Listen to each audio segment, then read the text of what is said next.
Hey, what's up everybody? It turns out that the only thing more awkward than trying to film an intro is recording what goes over it.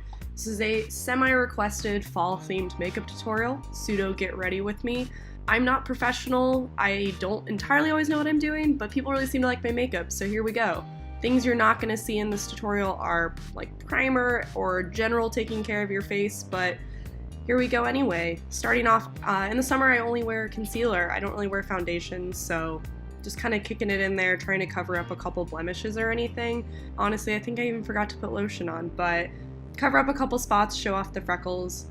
I use probably more of a bronzer than an actual contour, which is a bit of a bummer, but I miss being tan, guys. It really sucks. So kind of just bronze up like my cheekbones, get the tops of the head, kind of give myself a little bit more color. It's the beginning of me realizing that I'm gonna not do well at showing the products. Here's my ColourPop highlighter. I kind of just use my fingers with these. They're pretty buttery, works well for me. Just pop that on there. I'm definitely questioning the some of that coloring there with the contour, but don't worry, I do go and buff it out, which I believe is the next clip.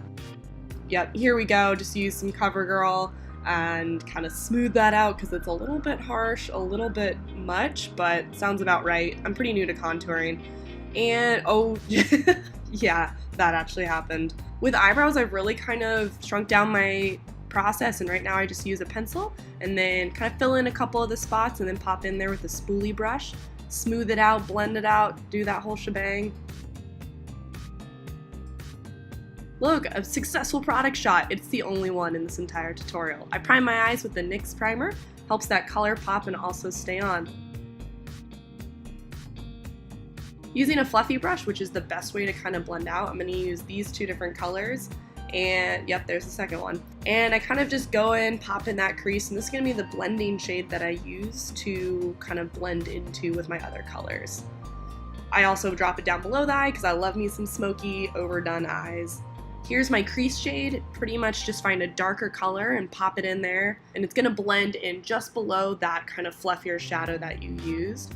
And a lot of this is just back and forth with the eyeshadow. This works for any color combo you're doing. Reapply the color to pop it and then blend it again. Go back and forth until you're really happy with the coloring that shows up.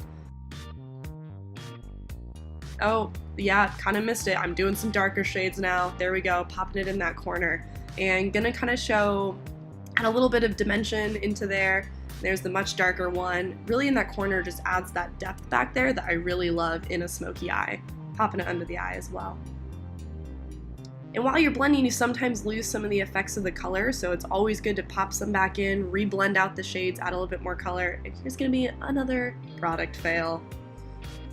But we're popping in with a brighter orange, and I'm gonna go over, and this is gonna be my main lid color. I try to stick with more shimmer shades on the lids while keeping mattes on the outer part to smoke it out. Oh, there you go, you actually showed the color you're gonna use. Nice job, Catherine. Popping that in the corners for a little bit more of a dimensional, shimmery orange look. A terrible product shot yet again. NYX's Jumbo White Pencil is one of my favorite things to use. Brightens it up, but I also use it as a base to then add a much shinier eyeshadow over it. I think it opens the eyes, just looks kind of cool to be perfectly honest. Then we're gonna pop some underneath the eyebrows.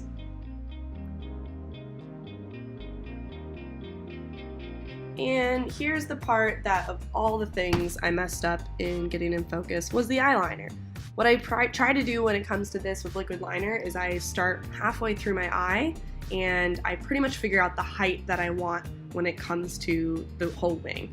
Then I connect it from the inner corner and go all the way to the outer corner to make sure that it's super smooth. But starting that middle point gives me that midway section to know where I'm meeting the points, and it's a lot easier than making one eye super thick and one eye super thin. So that's kind of the process I do for this initial line across the eyelid to make sure that it's exactly the width I want it to be and that they're even for both sides.